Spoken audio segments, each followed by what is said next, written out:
If you look fine on the outside but feel like you're quietly falling apart inside, you're not alone. This video is about the hidden struggles we carry, especially when no one can see them. We usually imagine mental struggles as loud, crying, panic attacks, obvious breakdowns. But neuroscience shows us something quieter and far more common. For many people, the struggle is almost invisible. It looks like getting things done, showing up, smiling. Life keeps moving.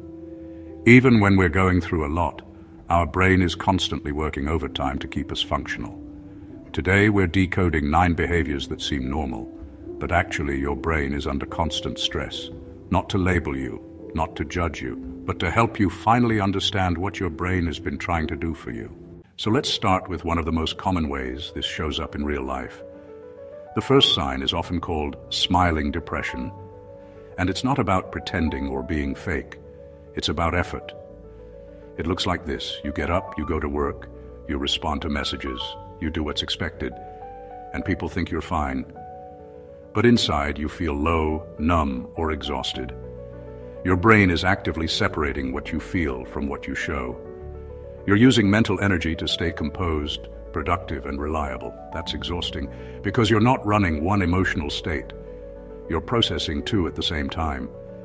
An effective way to ease this is to give your brain one place in the day where you don't perform. A short walk, a journal entry, or a quiet voice note where you say what's true, just for you. This lets your brain lower the mask without losing safety. The second sign is over-apologizing.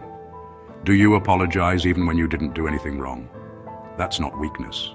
It's learned protection. If your past taught you that conflict leads to danger or emotional pain, your brain adapted. Apologizing became a way to stay safe before things could escalate. This is your brain's threat detection system trying to protect you. It learned that peace feels safer than being right. Try this micro shift. Before you say sorry, pause for 3 seconds and ask, did I actually do something wrong or am I just scared of tension? If it's fear, swap sorry for thank you, like thanks for being patient. That alone starts rewiring the response. This helps your brain learn that safety doesn't always require self-blame. The motivation drop.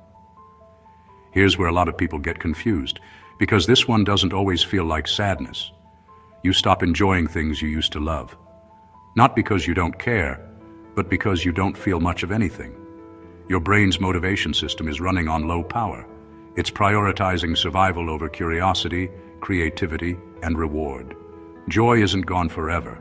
It's just been put on pause while your system focuses on getting through the day.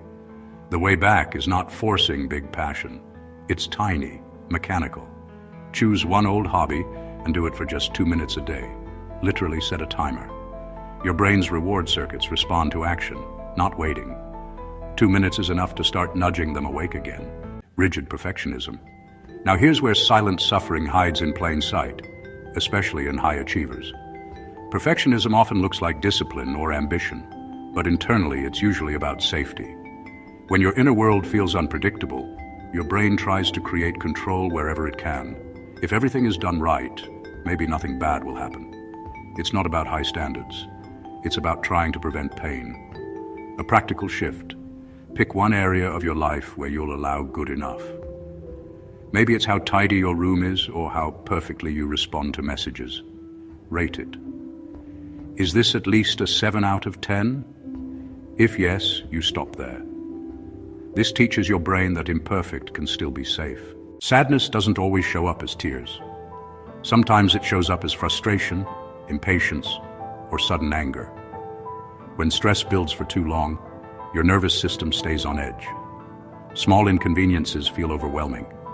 Your tolerance shrinks. Brain isn't choosing anger, it's reacting from a system that's been on high alert for too long. When you feel that edge rising, silently label it.